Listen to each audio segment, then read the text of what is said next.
जय श्री राम। क्यों मेघनाद का वध केवल लक्ष्मण ही कर सकते थे। लंका के युद्ध के कुछ वर्षों बाद एक बार अगस्त्य मुनि अयोध्या आए। श्री राम ने उनकी अभ्यर्थना की और आसन दिया। राजसभा में श्री राम अपने भ्राता भरत, शत्रुघ्न और देवी सीता के साथ उपस्थित थे। बात करते करते लंका युद्ध का प्रसंग आया। भरत ने बताया कि उनके भ्राता श्री राम ने कैसे रावण और कुंभकर्ण जैसे प्रचंड वीरों का वध किया और लक्ष्मण ने भी इंद्रजीत और अतिकाय जैसे शक्तिशाली असुरों को मारा। अगस्त्य मुनि बोले, हे भरत, रावण और कुंभकर्ण निसंदेह प्रचंड वीर थे, किंतु इन सबसे बड़ा वीर तो मेघनाद ही था। उसने अंतरिक्ष में स्थित होकर इंद्र से युद्ध किया था और उन्हें पराजित कर लंका ले आया था। तब स्वयं ब्रह्मा ने इंद्रजीत से दान के रूप में इंद्र को मांगा, तब जाकर इंद्र मुक्त हुए थे। लक्ष्मण ने उसका वध किया, इसलिए वे सबसे बड़े योद्धा हुए। और ये भी सत्य है कि इस पूरे संसार में मेघनाद को लक्ष्मण के अतिरिक्त कोई और मार भी नहीं सकता था, यहाँ तक कि स्वयं श्री राम भी नहीं। भरत को बड़ा आश्चर्य हुआ, लेकिन भाई की वीरता की प्रशंसा से वे खुश थे। उन्होंने श्री राम से पूछा कि क्या बात ये सत्य है। और जब राम ने इसकी पुष्टि की तो भी भरत के मन में जिज्ञासा पैदा हुई कि आखिर अगस्त्य मुनि ऐसा क्यों कह रहे हैं कि इंद्रजीत का वध रावण से ज़्यादा मुश्किल था। उन्होंने पूछा, महर्षि, अगर आप और भैया ऐसा कह रहे हैं तो ये बात अवश्य ही सत्य होगी, और मुझे इस बात की प्रसन्नता भी है कि मेरा भाई विश्व का सर्वश्रेष्ठ योद्धा है। किंतु फिर भी मैं जानना चाहता हूँ कि आखिर ऐसा कौन सा रहस्य है कि मेघनाद को लक्ष्मण के अतिरिक्त कोई और मार ही नहीं सकता था। अगस्त्य मुनि ने कहा, हे भरत, मेघनाद ही विश्व का इकलौता ऐसा योद्धा था जिसके पास विश्व के समस्त दिव्यास्त्र थे। उनके पास 3 महास्त्र, ब्रह्मा का अस्त्र, नारायण का नारायणास्त्र एवं महादेव का पाशुपास्त्र भी था, और उसे यह वरदान था कि उसके रथ पर रहते हुए कोई उसे पराजित नहीं कर सकता था। इसी कारण वो अजय था। उस समय संसार में केवल वही एक योद्धा था जिसने अति महारथी योद्धा का स्तर प्राप्त किया था। ये सत्य है कि उसके समान योद्धा वास्तव में कोई और नहीं था। उसने स्वयं भगवान रुद्र से युद्ध की शिक्षा ली और समस्त दिव्यास्त्र प्राप्त किए। भगवान रुद्र ने स्वयं ही उसे रावण से भी महान योद्धा बताया था और उसकी शिक्षा पूर्ण होने के पश्चात कहा था कि वो एक संपूर्ण योद्धा बन चुका है और इस संसार में तो उसे कोई और परास्त नहीं कर सकता। उन्होंने यहाँ तक कहा कि उन्हें संदेह है कि स्वयं वीरभद्र भी मेघनाद को परास्त ना कर सके। इसके अतिरिक्त उसकी परम पवित्र पत्नी सुलोचना का सतीत्व भी उसकी रक्षा करता था। इस पर भरत ने कहा, हे महर्षि, आपके मुख से मेघनाद की शक्ति का ऐसा वर्णन सुनकर विश्वास हो गया कि वो वास्तव में महान योद्धा था। किंतु बात अगर केवल दिव्यास्त्र की है तो श्री राम के पास भी सारे दिव्यास्त्र थे। उन्होंने भी त्रिदेवों के महास्त्र प्राप्त किए। साथ ही साथ महाबली हनुमान को भी यह वरदान था कि उन पर किसी भी अस्त्र शस्त्र का प्रभाव नहीं होगा, और उनके बल और पराक्रम का कहना ही क्या। लक्ष्मण श्री संदेह महाप्रचंड योद्धा थे और उनके पास भी विश्व के सारे दिव्यास्त्र थे, किंतु उसे पाशुपास्त्र का ज्ञान नहीं था जिसका ज्ञान मेघनाद को था। फिर भी लक्ष्मण किस प्रकार मेघनाद का वध करने में सफल हुए, और आप ऐसा क्यों कह रहे हैं कि केवल लक्ष्मण ही उसका वध कर सकते थे। इस पर अगस्त्य मुनि ने कहा, आपका कथन सत्य है। जितने दिव्यास्त्र मेघनाद के पास थे उतने लक्ष्मण के पास नहीं थे, किंतु इंद्रजीत को यह वरदान था कि उसका वध वही कर सकता था जिसने 14 वर्षों तक ब्रह्मचर्य का पालन किया हो, 14 वर्षों तक जो सोया ना हो, 14 वर्षों तक जिसने भोजन ना किया हो, 14 वर्षों तक किसी स्त्री का मुख न देखा हो।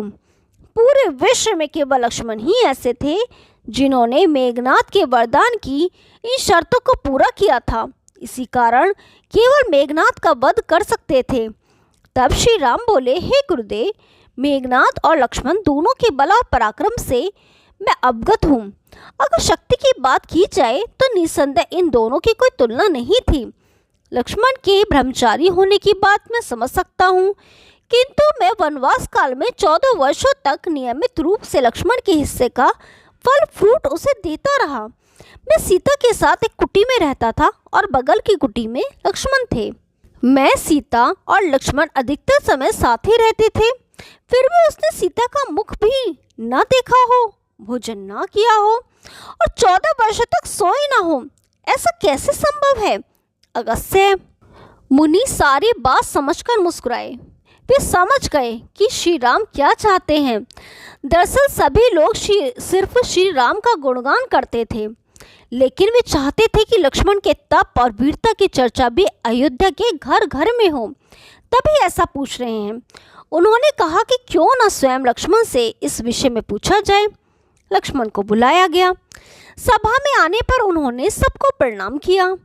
फिर श्री राम ने कहा, प्रिय भाई, तुमसे जो भी पूछा जाए उसका सत्य उत्तर दो। हम तीनों 14 वर्षों तक साथ रहे, फिर तुमने सीता का मुख कैसे नहीं देखा?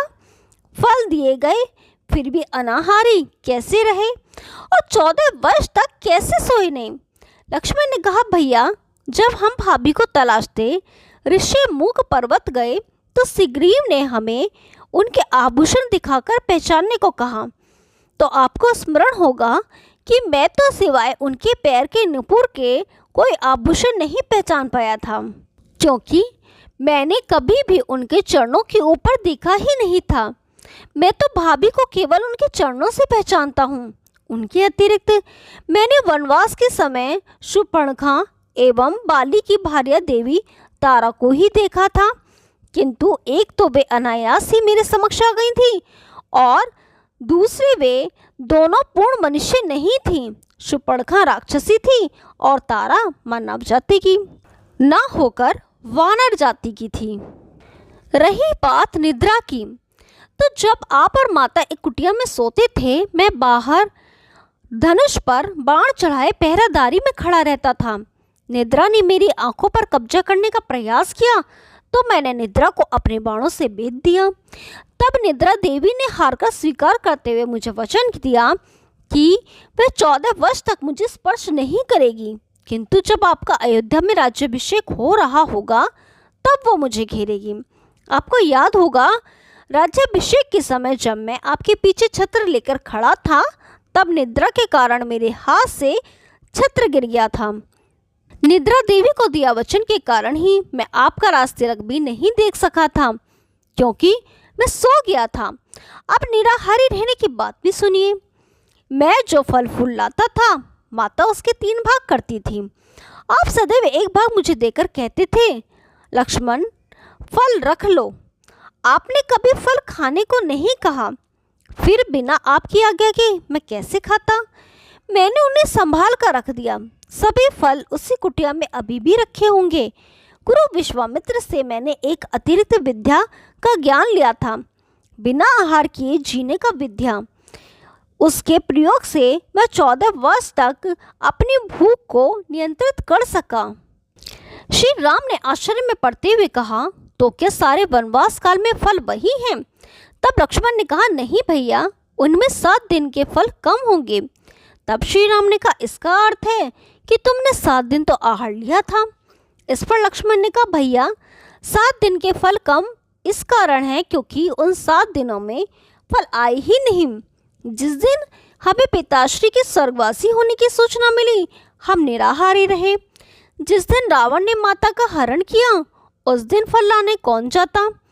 जिस दिन समुद्र की साधना कर आप निराहारी रहे, उससे वराह मांग रहे थे।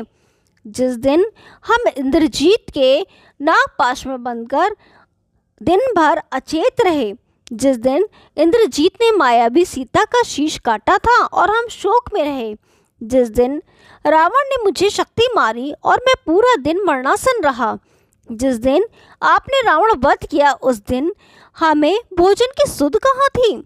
लक्ष्मण के जीवन का ऐसा त्याग और सच्चरित्र देखकर वहां उपस्थित सभी लोग साधु साधु कह उठे। भरत के भरे कंठ से कहा, तुम धन्य हो लक्ष्मण। वास्तव में ऐसा कठिन तप केवल तुम ही कर सकते थे और केवल तुम ही इंद्रजीत का वध करने के योग्य थे। कदाचित इसी कारण मुझे यह शत्रुघ्न को भैया के साथ बन जाने का सौभाग्य प्राप्त नहीं हुआ, क्योंकि ऐसा संयम केवल तुम्हारे लिए ही संभव है। श्री राम ने गदगद होकर लक्ष्मण को अपने गले से लगा लिया और कहा, प्रिय लक्ष्मण, वास्तव में तुम जैसा भाई मिलना कठिन ही नहीं बल्कि असंभव है। तुम्हारा ये आत्मनियंत्रण किसी तपस्या से कम नहीं। तुम्हारी इसी तपस्या के कारण हम रावण को पराजित करने में सफल हो पाए। वास्तव में तुम ही इस विश्व के सर्वश्रेष्ठ योद्धा हो। जब तक ये विश्व रहेगा तुम्हारी सच्चरित्रता सबका मार्गदर्शन करती रहेगी। जय श्री राम। आपको यदि ये कहानी पसंद आई तो वीडियो को लाइक कीजिए, शेयर कीजिए और चैनल को सब्सक्राइब कीजिए। हम आपके लिए ऐसी रोचक पुरानी कथाएं लाते रहेंगे। तब तक के लिए नमस्कार।